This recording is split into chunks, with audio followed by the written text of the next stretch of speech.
Feliz sábado. ¿Durmieron bien? Gloria a Dios. Hoy va a ser un día muy largo.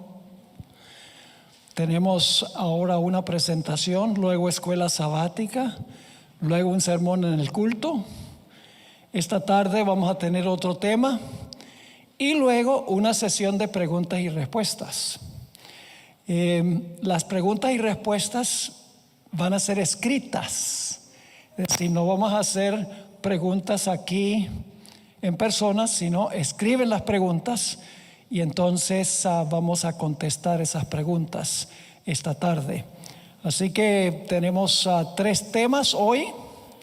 El culto por la tarde y luego sesión de preguntas y respuestas. Yo sé que el día va a ser largo, pero yo creo que va a ser productivo y una bendición de parte de Dios, porque no hay mejor lugar donde estar el sábado que en la casa del Señor. Vamos a tener una oración. Yo sé que ya oramos, pero tengamos una oración antes de repasar lo que estudiamos anoche, la parte número 1 y la parte número 2 para completar el tema. Padre, gracias te damos por el privilegio de encontrarnos en tu casa, en tu santo día. Pedimos que tu Santo Espíritu nos acompañe al abrir tu santo libro, al estudiar esa palabra. Te lo pedimos en el nombre y por los méritos de Cristo nuestro Salvador. Amén. Vamos a repasar lo que estudiamos brevemente en unos 10 minutos, lo que estudiamos en nuestro primer tema de anoche. Vimos que hay una relación entre la condición del pueblo judío en los días de Cristo y la apostasía de la iglesia cristiana hoy en día. No estoy hablando específicamente de la iglesia adventista, estoy hablando del mundo cristiano. En realidad nos dimos cuenta en nuestro estudio que el pueblo de Dios en los días de Cristo estaba cometiendo fornicación. Es decir, se había unido con el poder civil. Nos dimos cuenta también que en nuestro tiempo las iglesias están intentando usar al poder civil para cumplir sus propósitos. La iglesia debe estar casada únicamente con el Señor Jesús. El Señor Jesús es el que debe hacer la obra de la iglesia, pero cuando la iglesia procura usar el poder civil para cumplir su misión, la Biblia dice que eso es fornicación. Vimos en nuestro estudio de anoche que Jesús habló de 2 reinos. Dad pues a César lo que es de César y a Dios lo que es de Dios. Es decir, tenemos una obligación como ciudadanos de pagar nuestros impuestos y tenemos una obligación para con Dios en devolver nuestros diezmos. 2 reinos separados para los cuales tenemos como ciudadanos y como miembros de iglesia responsabilidades. Nos dimos cuenta también en nuestro estudio que nuestra responsabilidad para con Dios se define en los primeros 4 mandamientos. Nuestra responsabilidad para con nuestros semejantes se define en los últimos 6. Pues los primeros 4 tienen que ver con nuestro deber vertical para con Dios. No debemos tener otros dioses. No debemos adorando imágenes. Debemos respetar el nombre de Dios, no tomarlo en vano. Y debemos observar el santo día de Dios, el sábado. Los primeros 4 mandamientos definen lo que le debemos a Dios. Los últimos 6 tienen que ver con relaciones humanas. Es decir, si nosotros amamos a nuestros padres, los vamos a respetar. El 6º mandamiento, si amamos al prójimo, no lo vamos a matar. Si amamos al prójimo, no vamos a cometer adulterio con su esposa. Si amamos al prójimo, no le vamos a robar lo que le pertenece. Si amamos al prójimo, no vamos a dañar su reputación hablando falso testimonio de nuestro prójimo. Es decir, debemos ser fieles a Dios y al reino de Dios, y al mismo tiempo debemos ser fieles en nuestros deberes para con nuestros semejantes. Y yo pregunto, ¿el gobierno existe para garantizar que los ciudadanos puedan vivir en paz uno con el otro? ¿El gobierno debe proteger la propiedad, sí o no? ¿El gobierno debe proteger la reputación si alguien habla mal de uno y miente? Sí. Uno puede ir al tribunal. ¿El gobierno debe proteger a la familia? ¿Debe proteger a los padres de hijos abusivos? ¿Debe proteger la vida de los ciudadanos? ¿Cómo no? Es decir, el deber del poder civil tiene que ver con la segunda tabla de la ley, pero el poder civil no tiene nada que decir de los primeros 4 mandamientos, porque eso tiene que ver con mi responsabilidad para con Dios, no tiene nada que ver con el poder civil. Y nos dimos cuenta que todas las acusaciones contra Jesús por parte de la iglesia judía tenían que ver con ¿qué? Con la primera tabla de la ley. Jesús nunca se le acusó de quebrantar los últimos 6 mandamientos. Se le acusó de quebrantar los primeros 4. Y el pueblo judío, vamos a encontrar, procuró usar el poder civil, escuchen bien, procuró usar el poder civil para que el poder civil, ayudando a la iglesia, castigase a Jesús por violar los primeros 4 mandamientos. Pero el poder civil no tenía ningún derecho de castigar la violación de la tabla de la ley, que tiene que ver con nuestra responsabilidad para con Dios. ¿Están entendiendo lo que estoy diciendo? Ahora, ¿qué quería la nación judía en la época de Jesús? El pueblo judío quería que Jesús tomara las riendas ¿de qué? Del poder civil. Ellos no querían que Jesús estableciera su reino espiritual, el reino de la iglesia, por así decirlo. No, ellos querían que Jesús tomara las riendas del gobierno, que destruyera a los romanos, tomara las riendas del poder civil e impusiera la religión de los judíos por la fuerza.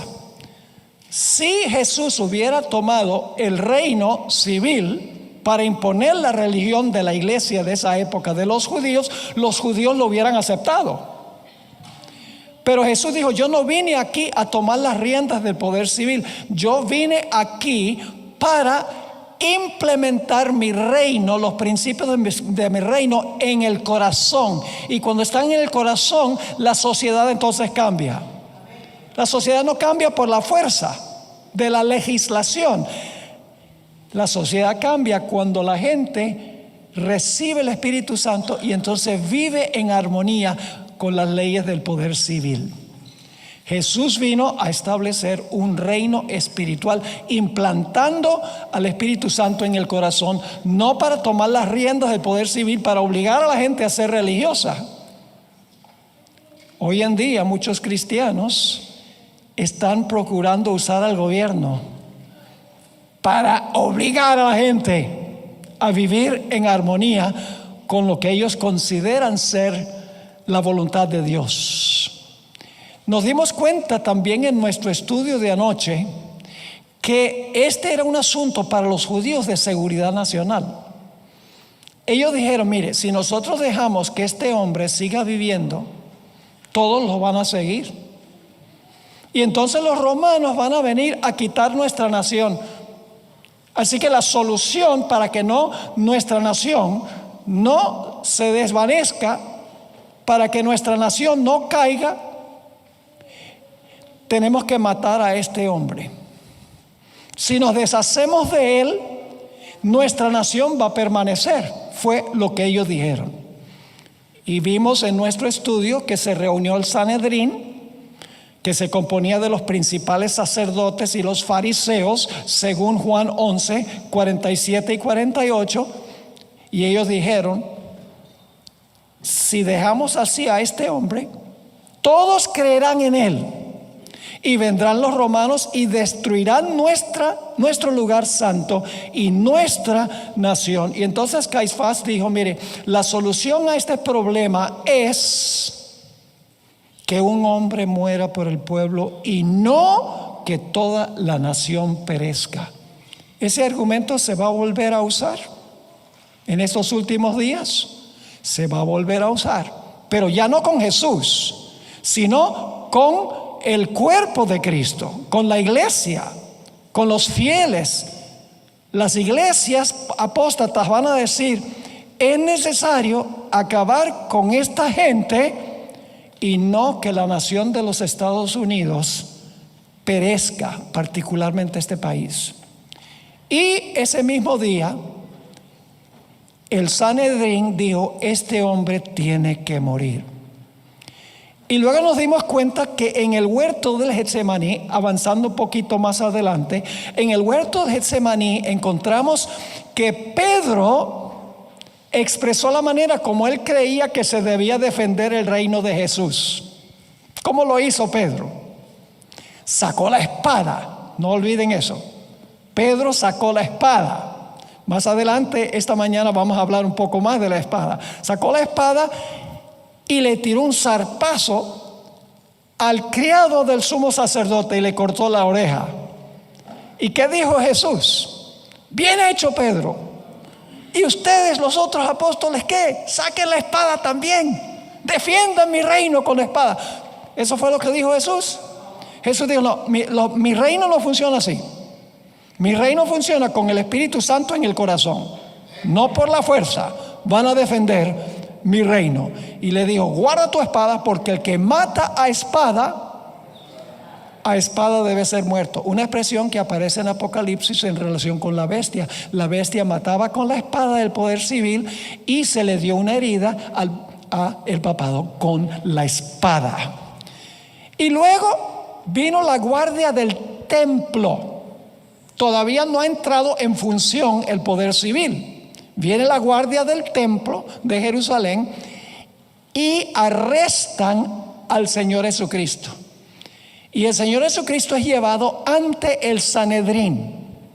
Se reúnen en la casa de Caifás y le hacen un proceso judicial a Jesús. La iglesia, no el poder civil. Todavía no ha entrado el poder civil en función. Solamente está involucrada la iglesia apóstata de esa época. Y le hacen un juicio a Jesús. Y violan todos sus derechos civiles. Anoche mencioné todas las leyes que la iglesia de esa época violó. De las propias leyes que tenía el pueblo judío o la iglesia de esa época. Nos dimos cuenta que también todas las denominaciones judías se unieron, aunque no se querían unos con los otros, aunque tenían diferentes teologías, todos eran judíos. Cuando se trataba del enemigo número uno, todas esas sectas judías se unieron con la intención de matar a Jesús. Como al final de la historia, todas las iglesias apóstatas se van a reunir, a pesar de sus diferencias teológicas. Y leímos citas del Espíritu y Profecía. También ese día se unieron los poderes políticos que antes eran enemigos. Yo pregunto, ¿todas las naciones del mundo se van a levantar contra el pueblo de Dios al final de la historia? Todos. ¿Naciones que antes eran enemigas? Sí, Señor. Ese día la Biblia dice en Lucas 23:12 que Pilato y Herodes, enemigos mortales, cuando se trató de acabar con Jesús, esos enemigos se volvieron amigos ese día, como va a suceder al final de la historia. Y cuando terminó el juicio eclesiástico de Jesús, el Sanedrín pronunció oficialmente la sentencia de muerte contra Cristo Jesús. Se encuentra en Mateo 26, 65 y 66. Yo pregunto, al final de la historia, ¿quién va a estar especialmente enemistado con el pueblo de Dios? ¿La iglesia o el Estado? El Estado no es el problema. El problema es la iglesia influyendo sobre el Estado. Cuando la iglesia procura usar al Estado para imponer lo que la iglesia cree. Es decir, los poderes civiles no son el peligro. El peligro es las iglesias procurando vincularse con el poder civil para imponer lo que la iglesia quiere por la fuerza, por legislación civil, más bien que implantando el Espíritu Santo en el corazón del ser humano. El pueblo judío, la iglesia apóstata de esa época, tenía un problema muy serio, y es que ellos decretaron la muerte de Jesús, pero como iglesia no podían ejecutar el decreto de muerte. ¿Qué necesitaba la iglesia apóstata de esa época? Necesitaba la ayuda del poder civil, que sí podía ejecutar el decreto de muerte que quería la iglesia. Así que después de la Inquisición eclesiástica, después que la iglesia pronunció a Jesús culpable, entonces fueron ¿a dónde? Al gobernante civil, a Pilato. Y le dicen a Pilato: necesitamos tu ayuda. La iglesia no puede ejecutar el decreto de muerte, pero tú sí puedes. En ese momento la iglesia se une ¿con qué? Con el poder civil. Se une la iglesia oficialmente con el Estado. La iglesia apóstata de ese tiempo se une con el Estado. Y traen a Jesús y le dicen a Pilato: este hombre te lo trajimos porque es malhechor. Y Pilato no está muy convencido. Pilato dice: bueno, ¿y cuál es la acusación que ustedes tienen en contra de este hombre? Y ellos responden: este hombre se proclamó hijo de Dios. Y Pilato está pensando: ¿y eso a mí qué me importa? Y dice: júzguenos ustedes, la iglesia, por la ley que tienen ustedes. Es decir, Pilato reconoce que hay dos reinos y cada uno con su ley, porque le dice: júzguenlos de acuerdo a la ley de ustedes. Pero entonces ellos dicen: tenemos un problema, y es que nosotros como iglesia no podemos ejecutar el decreto de muerte. Necesitamos la ayuda del poder civil. Yo pregunto: ¿esto sucedió durante la Edad Media, durante el periodo de dominio papal? Idéntico. Uno dice: la iglesia romana mató a muchos mártires durante los 1260 años, y la iglesia romana dice: nosotros no matamos a nadie, fue el poder civil. Sí, fue la iglesia usando la espada del poder civil para matar a los mártires. Técnicamente fue el poder civil, pero por la influencia de la iglesia. Por eso en los Estados Unidos, en nuestro país, por lo menos formalmente, hay una separación radical entre la iglesia y el Estado en la Constitución de los Estados Unidos. Es diferente que cualquier otra nación. El Congreso no puede hacer ninguna ley que establezca alguna observancia religiosa, ni que prohíba que la gente practique su religión en este país. Y el problema es, escuchen bien, vienen muchos inmigrantes a los Estados Unidos que desconocen el estilo de gobierno de este país y traen su idiosincrasia católica. No estoy en contra de los inmigrantes, pero inmigrantes que vienen a este país necesitan estudiar el estilo de gobierno de este país, porque es diferente que el estilo de gobierno de los países de donde ellos vienen, donde la iglesia y el poder civil son uña y mugre, y no les puedo decir quién es el mugre y quién es la uña. El estilo de gobierno de este país es distinto, porque oficialmente en sus documentos que fundaron el país separa radicalmente la iglesia del Estado. La iglesia funciona como iglesia, ese es un reino. El Estado funciona como Estado, ese es otro reino.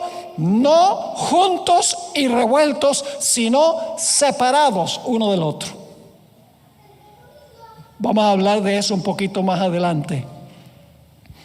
Ahora, los judíos se dieron cuenta que Pilato no estaba comiendo cuento. Él dice: júzguenlo de acuerdo a la ley de la iglesia.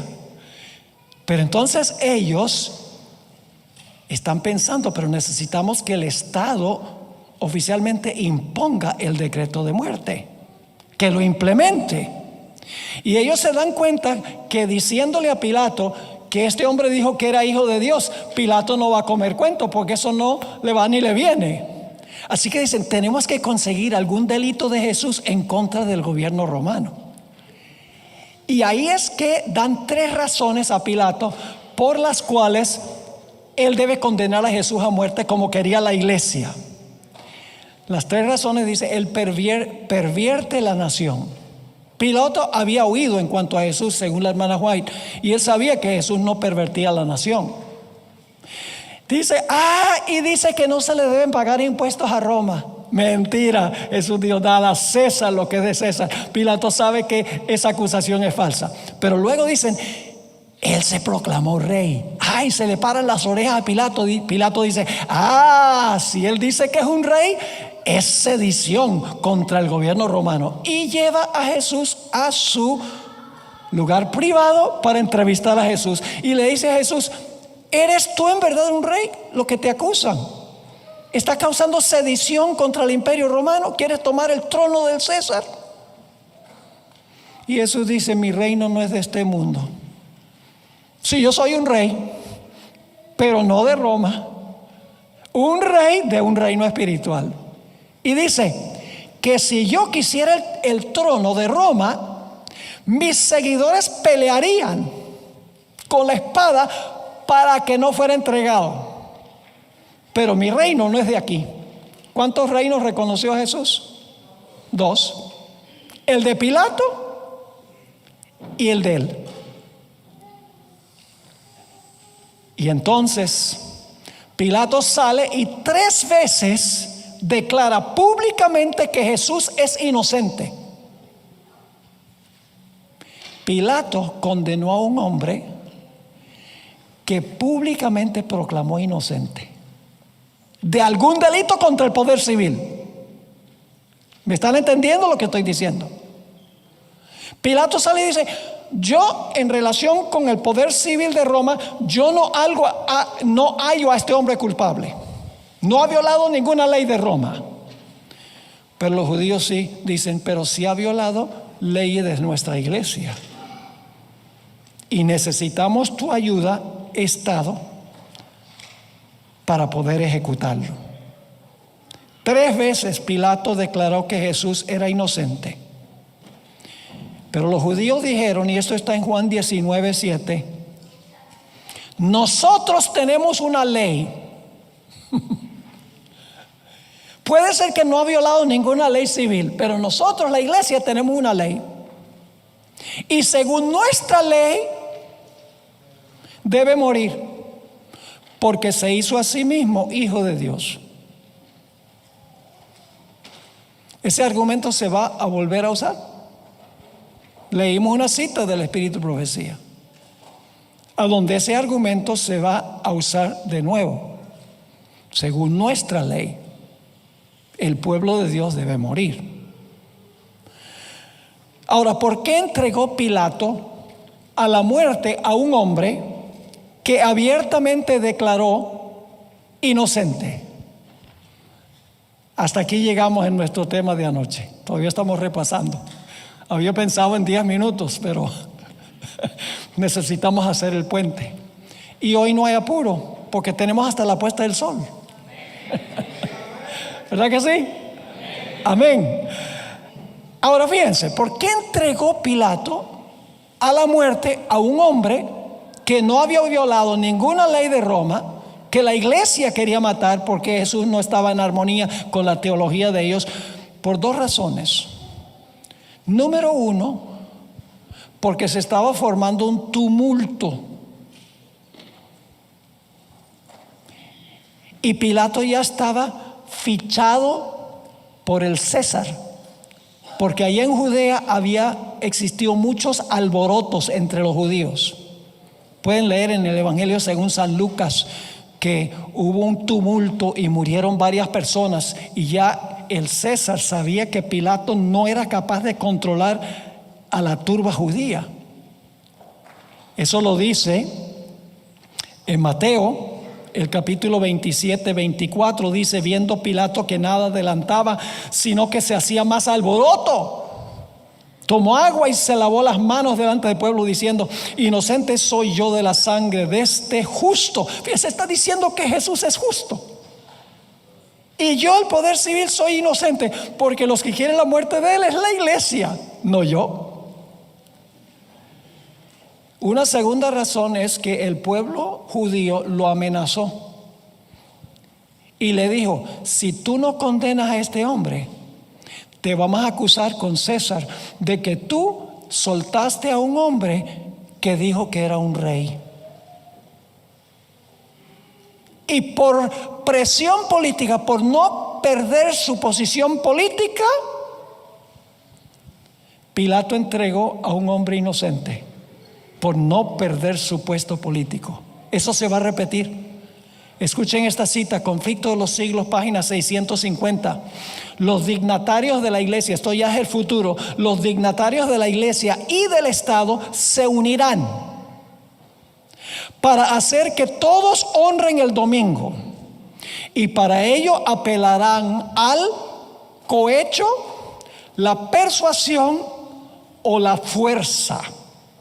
La falta de autoridad divina se suplirá con ordenanzas opresivas. Ahora escuchen, esto está pasando ahora. La corrupción política está destruyendo el amor a la justicia y el respeto a la verdad. ¿Está pasando eso? ¿Ustedes están viendo las noticias o no? La corrupción del gobierno presente que tenemos. No me meto yo en la política, pero es patente, visible. Dice nuevamente: la corrupción política está destruyendo el amor a la justicia y el respeto a la verdad. Y hasta en los Estados Unidos de la libre América se verá a los representantes del pueblo. ¿Quiénes son los representantes del pueblo? El Congreso. Los representantes del pueblo y a los legisladores tratar de asegurarse el favor público. ¿Qué van a hacer los legisladores y los representantes del pueblo? ¿Quieren ganar qué? ¿Quieren ganar el favor público? ¿Pasó eso con Pilato? Sí, sigue diciéndose. Asegurarse el favor público doblegándose a las exigencias populares por una ley que imponga la observancia del domingo. La libertad de conciencia que tantos sacrificios ha costado no será ya respetada. ¿Quiénes eran los peligrosos en los días de Jesús? Ni siquiera eran los miembros de la iglesia, eran los dirigentes de la iglesia, que influyeron sobre el pueblo para que el pueblo clamara por la muerte de Jesús. Es decir, detrás del pueblo que clamó por la muerte de Jesús estaban los dirigentes de la iglesia apóstata de los judíos, tratando de revolver a los miembros en contra de Jesús. Fíjense lo que dice en Mateo 27, 20. Pero los principales sacerdotes y los ancianos persuadieron a la multitud. ¿A quiénes persuadieron? Los sacerdotes y los ancianos. A la multitud, a los miembros de la iglesia judía apóstata, que pidiese a Barrabás y que Jesús fuese muerto. ¿Quiénes eran los peligrosos? ¿Los miembros de iglesia? No. ¿Quiénes? Los teólogos, los escribas, los fariseos eran los peligrosos. Influyeron sobre el pueblo para acabar con Jesús. Y luego llegamos al momento donde oficialmente el pueblo judío cometió fornicación. Ya iba en camino a fornicación cuando fueron a Pilato para que Pilato diera el decreto de muerte en contra de Jesús, ejecutar el decreto de muerte. Pero el momento oficial, cuando la nación judía se volvió ramera, se describe en Juan 19, 13 al 15. Juan 19, 13 al 15. Entonces Pilato, oyendo esto, llevó fuera a Jesús y se sentó en el tribunal en el lugar llamado El Enlosado, y en hebreo Gábata. Era la preparación de la Pascua y como la hora sexta. Entonces dijo a los judíos: he aquí vuestro rey.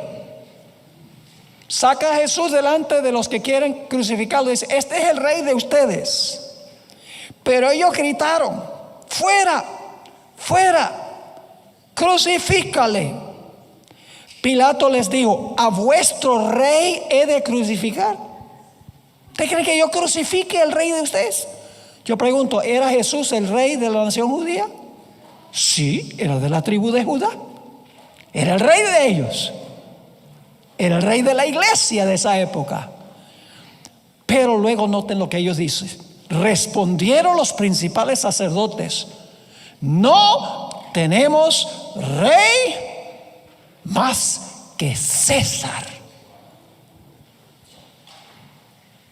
Ese fue el momento cuando la iglesia judía se tornó ramera, porque oficialmente dijo: nuestro esposo no es Jesús, nuestro esposo es César, el gobierno civil.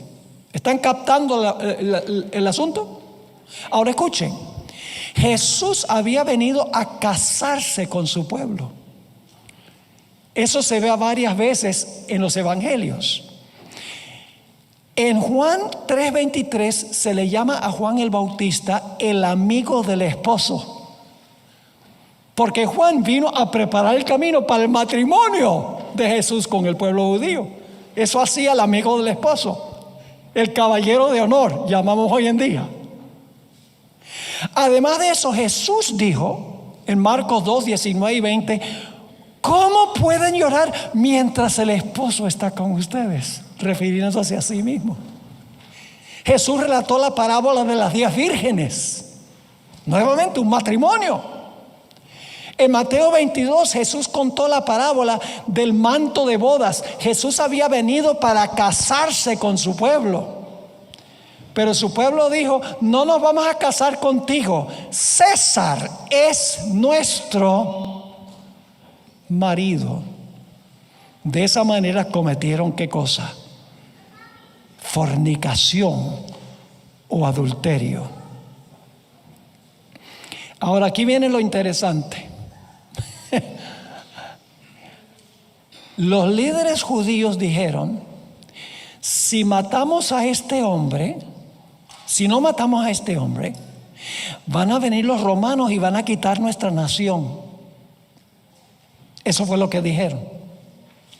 Pero escuchen bien, cuando mataron a Jesús, causaron lo que querían impedir.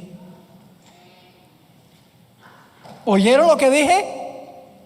Ellos decían: matándolo a él, salvamos a la nación. Pero matando a Jesús, condenaron a la nación. Porque los romanos que ellos usaron para acabar con Jesús, luego vinieron en el año 70 y acabaron con ellos. La apostasía nacional llevó a la ruina nacional, podremos decir. En Lucas 19, 41 al 44, Jesús predijo lo que iba a pasar por ellos aliarse con los romanos para acabar con él. Dice en Lucas 19, 41: y cuando llegó cerca de la ciudad, al verla lloró sobre ella. Está descendiendo Jesús del monte de los olivos para entrar por la puerta oriental de Jerusalén, y dice que llora, diciendo: oh, si también tú conocieses, a lo menos en este tu día, lo que es para tu paz, mas ahora está encubierto de tus ojos. Porque vendrán días sobre ti, Jesús está hablando de la iglesia apóstata, cuando tus enemigos te rodearán con vallado y te sitiarán, y por todas partes te estrecharán. Eso es cuando los romanos circundaron Jerusalén entre el año 66 y el año 70.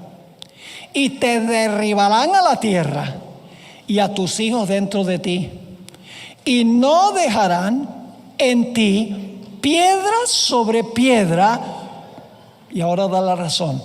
Por cuanto no conociste el tiempo de tu visitación. ¿Cuál fue el tiempo de su visitación? La venida de Cristo para casarse con su pueblo. No conocieron el tiempo, no reconocieron a su esposo, por así decirlo. Esto se va a repetir. Al final de la historia, las iglesias protestantes en los Estados Unidos se van a unir con el poder papal y van a pensar que destruyendo a los que guardan el sábado van a salvar la nación. Pero en vez de salvar a la nación, van a causar la ruina de la nación. Escuchen esta cita del Espíritu de Profecía. A paso acelerado nos acercamos a este periodo cuando las iglesias protestantes se unan con el poder secular, la iglesia con el Estado, para apoyar una falsa religión a la cual se opusieron sus antepasados, soportando la más terrible persecución. Entonces el día de descanso papal será hecho obligatorio por la autoridad combinada de la iglesia y el Estado. ¿Qué se va a imponer? La observancia del día del sol del domingo por una unión ¿de qué? De la iglesia con el Estado. Y ellos van a decir, esto va a salvar a la nación, porque todo está andando mal, todo va en picada. Dios está enojado con nosotros porque no estamos respetando el día domingo como día de reposo. Entonces hay que acabar con aquellos que insisten que hay que guardar el sábado. Si acabamos con ellos, entonces la nación va a volver otra vez a ser próspera. Pero la cita termina diciendo, habrá una apostasía nacional que concluirá con la ruina nacional. ¿Va a pasar lo mismo que con el pueblo judío? Hermanos y hermanas, esta es otra forma de estudiar eventos finales. No solo de Daniel y de Apocalipsis, Mateo 24, las parábolas de Jesús, Génesis. Todos esos lugares podemos estudiar los eventos finales. Pero lo que pasó con Jesús es una forma clarísima de estudiar lo que le va a pasar al pueblo de Dios al final de la historia. ¿Me están entendiendo y siguiendo lo que estoy diciendo? Ahora, hablemos un poco de lo que ocurrió después que la nación apóstata judía entregó la muerte a Jesús. El libro de Hechos de los Apóstoles nos dice que Jesús envió a los apóstoles para predicar y bautizar a los que se arrepintieran de sus pecados, ¿correcto? Esa era la misión de la iglesia, predicar el evangelio para que la gente se arrepintiera y se bautizara. Ese era el propósito para la fundación de la iglesia. Dice en Hechos 1 y el versículo 8, texto que conocemos muy bien, pero recibiréis poder. Está hablando a los discípulos, cuando haya venido sobre vosotros el Espíritu Santo. ¿Y qué pasa cuando reciben el Espíritu Santo? ¿Y me seréis qué? Testigos. ¿Cuál es el propósito por el cual recibimos el Espíritu Santo? ¿Para hacer qué? Testigos. En Jerusalén, en toda Judea, en Samaria y hasta lo último de la tierra. ¿Cómo era que ellos iban a ser testigos? ¿Qué iban a usar para convencer a la gente de que se arrepintiera y recibiera a Cristo Jesús? Le iban a decir al poder civil, mire, obliguen a esa gente a convertirse. No. Yo pregunto, ¿le dio Cristo a la iglesia una espada? ¿Cristo le dio a la iglesia una espada? ¿Cuál espada le dio Cristo a la iglesia? Este libro, la Biblia. ¿Se predica qué? La Biblia. ¿Y qué pasa cuando se predica la Biblia? ¿La gente qué? Se arrepiente, confiesa sus pecados y recibe a Cristo Jesús, se bautiza y recibe a Cristo Jesús como Salvador personal. La iglesia usa la espada del Espíritu. En Efesios 6:17 dice: tomad el yelmo de la salvación y la espada del Espíritu, que es la palabra de Dios. La espada de la iglesia es la Biblia, y la iglesia usa la espada predicando. La espada penetra y convierte a la gente. Esa es la forma en que Dios le da la espada a la iglesia. La iglesia tiene su espada.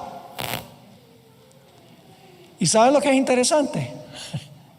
En vez de la iglesia usar la espada del poder civil para avanzar la obra de la iglesia, la espada se levantó contra los predicadores. Es decir, si usted está entre los perseguidores al final de la historia, está en el lado equivocado. Si está con los perseguidos, está en el lado correcto. ¿Me están entendiendo lo que estoy diciendo?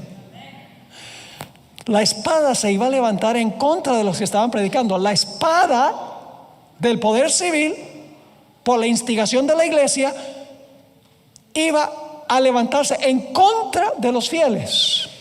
Por eso Jesús dijo en Mateo 10, 34 al 39: no penséis que he venido para traer paz a la tierra. Eso sí suena medio raro. ¿Acaso Jesús no es el príncipe de paz? ¿Acaso los ángeles no cantaron paz en la tierra cuando Jesús nació? Jesús es el príncipe de paz. ¿Cómo es que Jesús dice: no penséis que he venido para traer paz a la tierra? No he venido para traer paz, sino espada. Sigamos leyendo. Porque he venido para poner en disensión al hombre contra su padre, a la hija contra su madre, y a la nuera contra su suegra. ¿Por qué? Porque cuando una persona acepta el evangelio, la familia se levanta en contra de ellos, los que no quieren aceptar. Yo tuve una alumna en Colombia, Josefina, que un día me senté a escuchar su testimonio. Ella, en su pueblo, vino un evangelista. Voy a abreviar la historia. Vino un evangelista. Ella fue a la campaña evangelística sola. Familia radicalmente católica. Aceptó el mensaje. Decidió bautizarse. Le dijo a sus padres que se iba a bautizar para hacerse miembro de la iglesia adventista. Sus padres le dijeron: si tú te bautizas, tú ya no eres nuestra hija, tienes que irte de la casa. Ella dijo: bueno, la Biblia dice que es menester obedecer a Dios antes que a los hombres. Yo los respeto, los amo, pero tengo que obedecer primero a Dios y mi conciencia. Se bautizó. Cuando llegó a la casa después de su bautismo, todas sus pertenencias estaban en la puerta de la casa, y su padre le dijo: vete, ya no eres nuestra hija. La espada se levantó contra ella. Ella no usó la espada.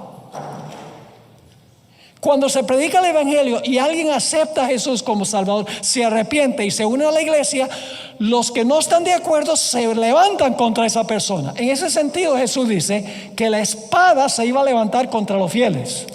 No es los fieles que usan la espada, sino la espada que se levanta contra los fieles.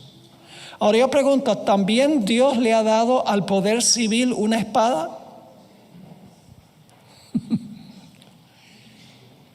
¿El Estado también tiene espada? Sí, Dios le ha dado al poder civil la espada. Vamos a leerlo.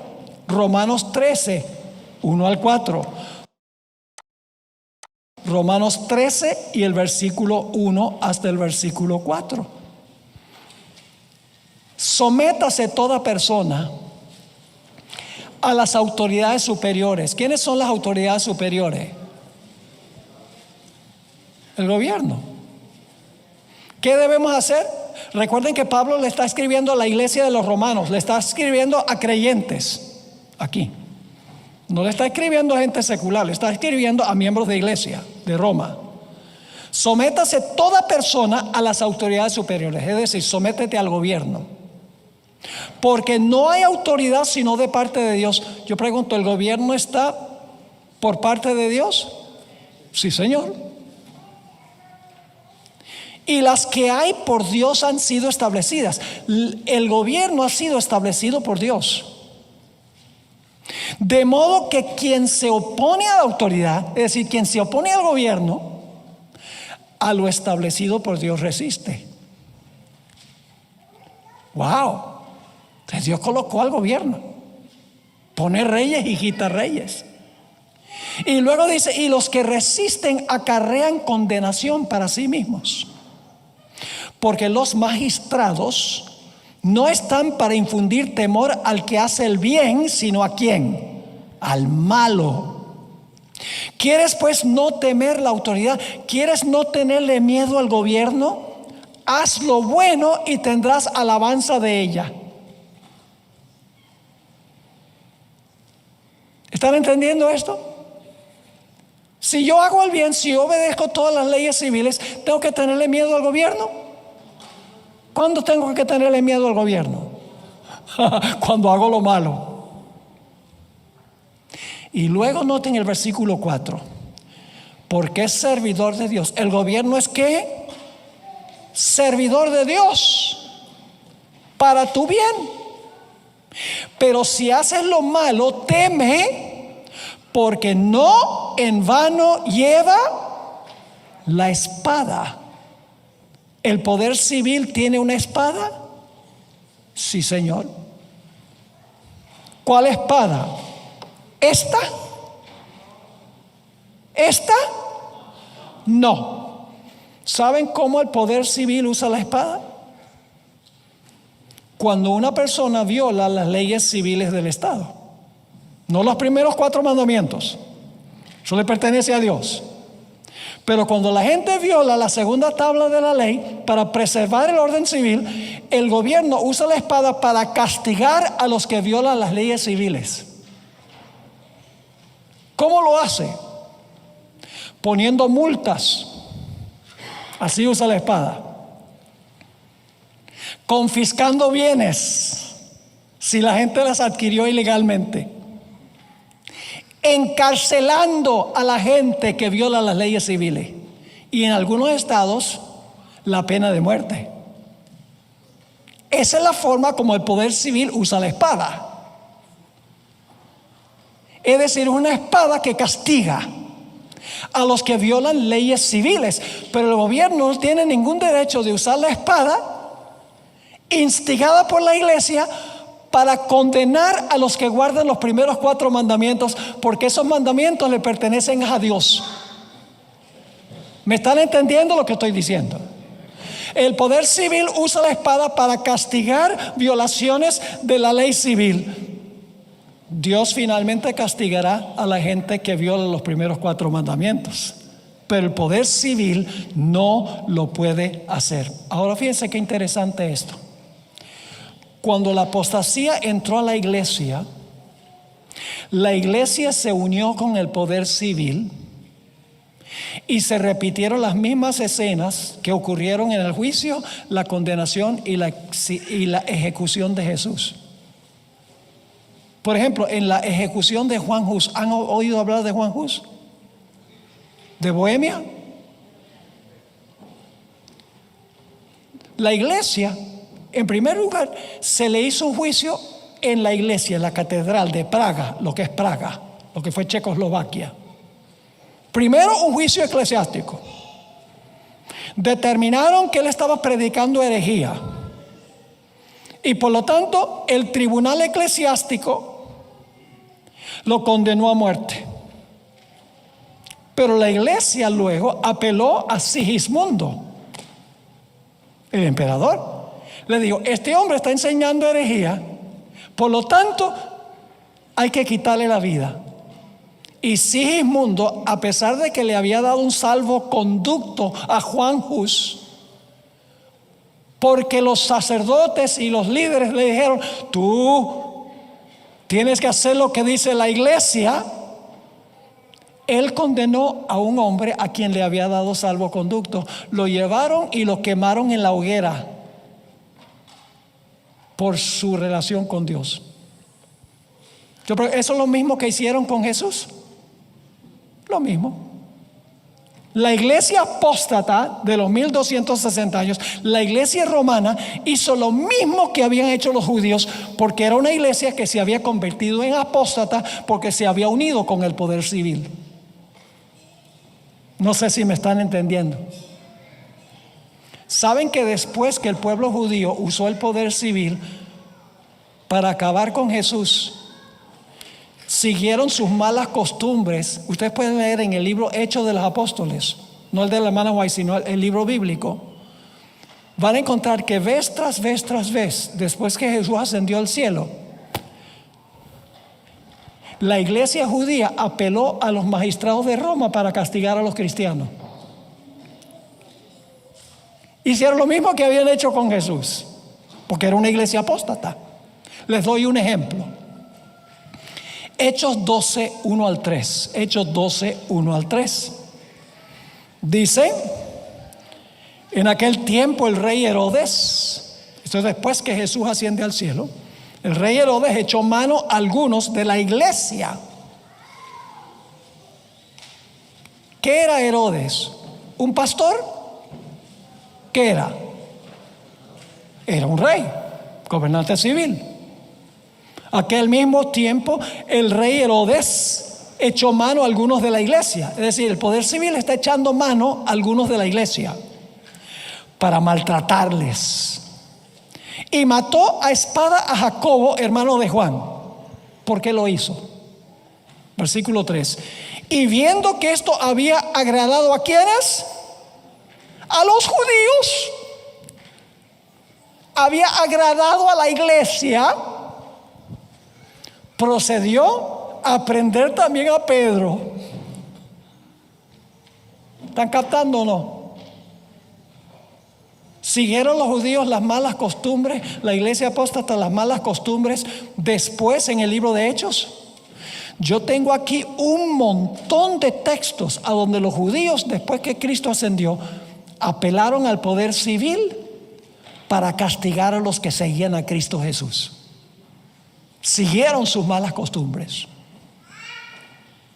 La sierva del Señor escribió en el Conflicto de los Siglos, página 496, cuando la iglesia primitiva se corrompió al apartarse de la sencillez del evangelio y al aceptar costumbres y ritos paganos, perdió el espíritu y el poder de Dios. ¿Qué pasa cuando la iglesia apostató? Perdió el espíritu y el poder de Dios. Cuando una iglesia pierde el espíritu y el poder de Dios, el próximo paso es usar el poder civil para hacer lo que el Espíritu Santo no está haciendo. Sigue diciendo: y para dominar las conciencias buscó el apoyo del poder civil. El resultado fue el papado. Es decir, una iglesia que dominaba el poder del Estado y se servía de él para promover sus propios fines y especialmente para extirpar la herejía. Y con el transcurso del tiempo se repitieron las mismas escenas que ocurrieron con Jesús. Cuando la iglesia lo condenó, apeló al poder civil para matarlo. Ahora, hay un par de cosas más que quiero decir antes de terminar. Cuando Pilato estaba deliberando si entregar a Jesús a la muerte o no, la esposa le mandó un mensaje. Ustedes conocen esta historia, ¿verdad? Pilato estaba deliberando: ¿lo condeno? ¿No lo condeno? En ese momento le llegó una notica a Pilato, enviado por su esposa. Y esa noticia de su esposa le dijo a Pilato: no condenes a este hombre, porque este hombre es inocente. No hagas lo que quiere la iglesia apóstata. Suelta a este hombre que no es culpable.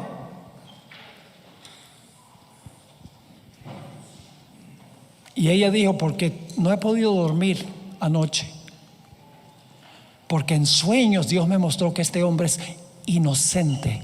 No lo condenes, no hagas lo que la iglesia apóstata quiere. Pero Pilato no escuchó el consejo de su esposa. Por salvar su posición política y por evitar un tumulto, entregó a la muerte a Jesús. Y según la hermana White, Pilato estará fuera de la santa ciudad después del milenio, viendo la coronación de aquel a quien condenó. Momento solemne, cuando Pilato se va a dar cuenta que Jesús no era aquel que él condenó, que Jesús era no solo el Mesías de los judíos, sino Rey de reyes y Señor de señores. Dice Mateo 27, versículo 20 y versículo 24: pero los principales sacerdotes y los ancianos persuadieron a la multitud que pidiese a Barrabás y que Jesús fuese muerto. Versículo 24: viendo Pilato que nada adelantaba, sino que se hacía más alboroto, tomó agua y se lavó las manos delante del pueblo, diciendo: inocente soy de la sangre de este justo, allá vosotros. Pero Pilato no era inocente, era culpable. Yo pregunto, ¿la esposa de Pilato tiene un mensaje para los gobernantes del mundo hoy? ¿La esposa de Pilato tiene un mensaje para el presidente Biden? ¿Para Donald Trump?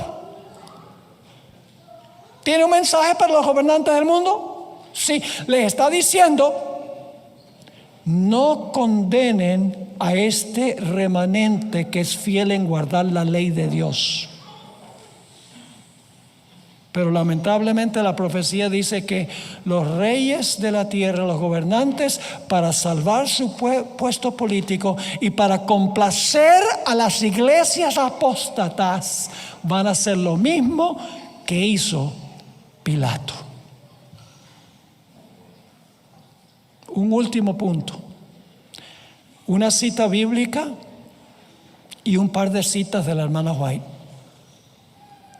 Juan 16, 1 al 3 dice: Jesús está hablando a sus discípulos: estas cosas os he hablado para que no tengáis tropiezo, para que no apostaten.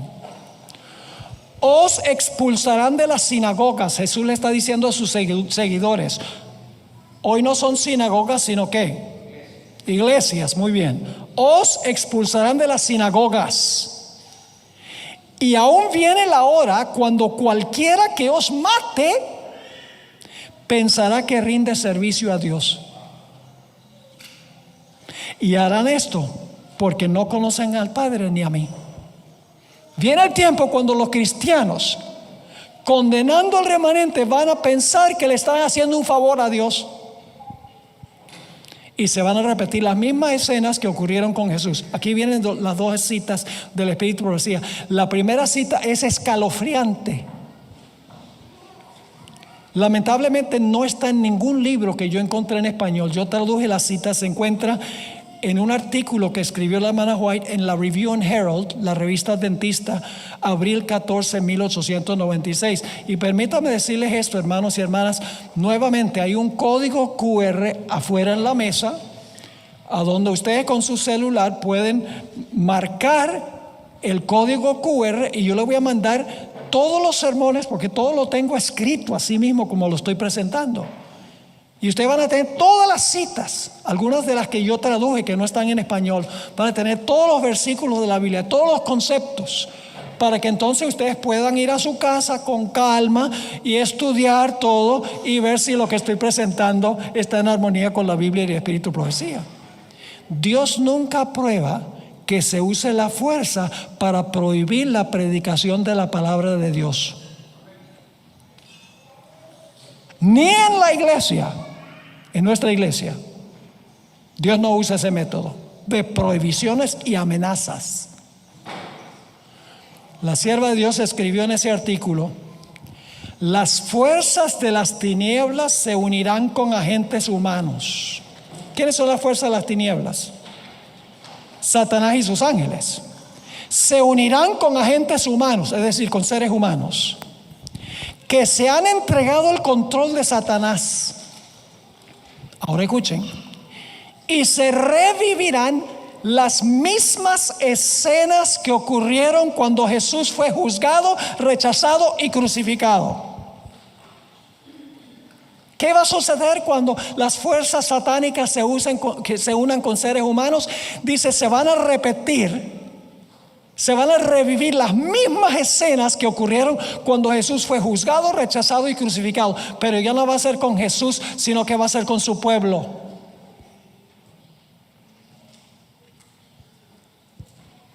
Porque cuando se persigue al pueblo, se está persiguiendo. Cuando se persigue al cuerpo, se está persiguiendo a la cabeza. Por eso cuando Saulo iba a perseguir a los cristianos, Jesús dijo, ¿por qué me persigues? Al perseguir al pueblo de Dios, están persiguiendo a Jesús. Sigue diciendo, al entregarse a las influencias satánicas, los hombres se transformarán en demonios. Eso es lo que nos espera, hermanos. Tenemos que ser más fieles que nunca en nuestra conexión con Jesús. Tenemos que estudiar, asimilar la palabra. Dejen a un lado toda esa texteadera que hacen en su teléfono, perdiendo el tiempo. Dejen de estar yendo al internet a mirar bobadas. Echemos a un lado todos esos programas de televisión. Lo que nos hace es acoplarnos a la cultura. Dediquemos nuestro tiempo al estudio de la palabra de Dios, a la oración, a testificar por Cristo Jesús. Ocupémonos en las cosas del Señor, porque vamos a necesitar la fuerza, hermanos y hermanas, la misma fuerza que tuvo Jesús en su juicio en el Getsemaní, en la escena de la crucifixión. Vamos a necesitar la constancia que tiene Él, pero para eso tenemos que estar conectados con Él. Al entregarse a las influencias satánicas, los hombres se transformarán en demonios.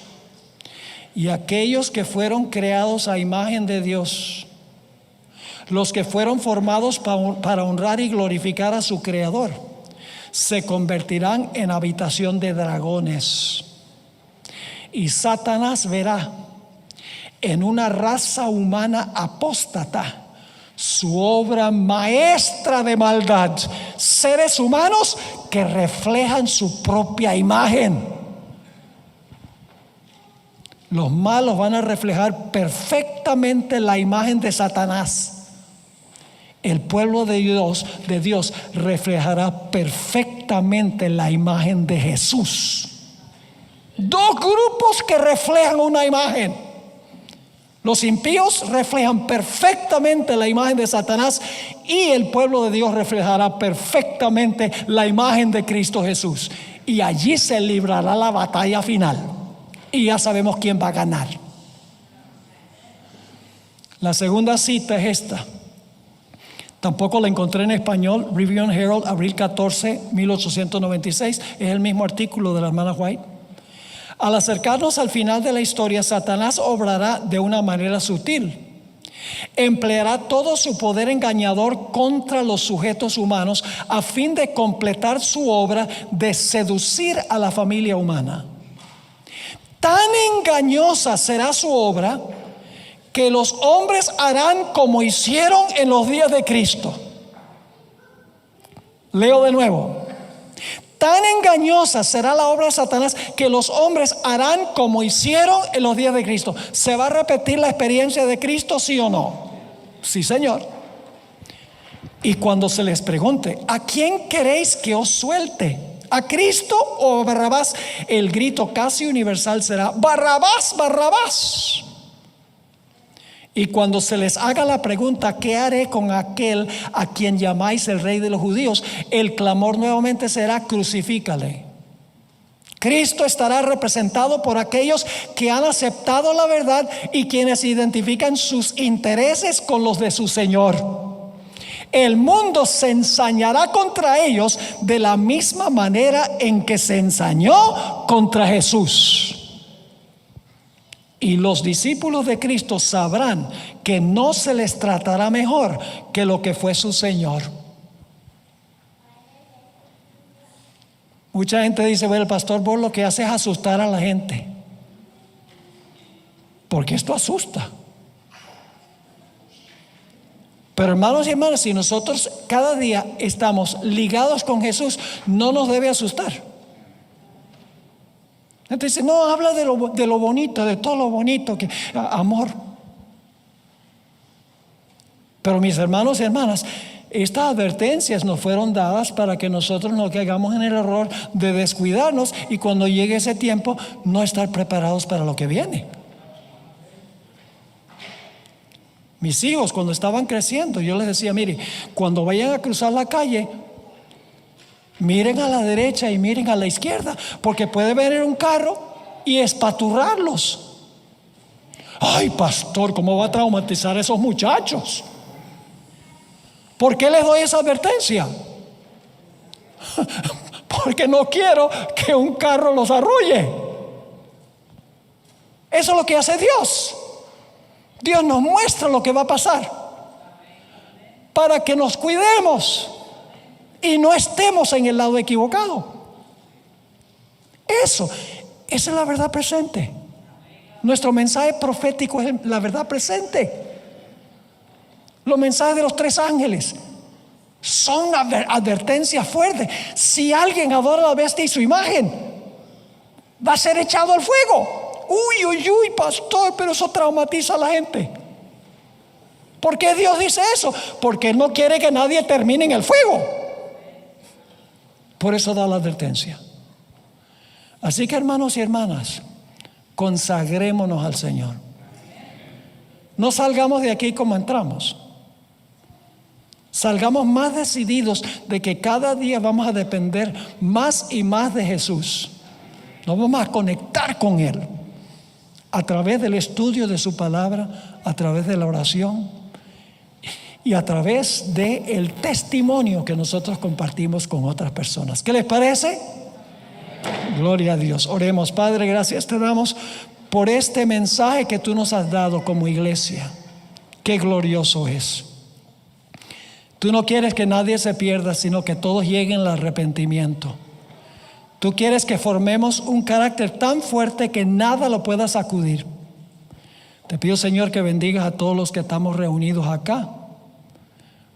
Que hables a nuestra conciencia, que implantes en nuestros corazones los principios de tu reino, porque queremos quedar fieles y firmes hasta el fin, cueste lo que cueste. Gracias te damos por Jesús, que hace que todo sea posible. Y es en su nombre que te lo imploramos. Amén.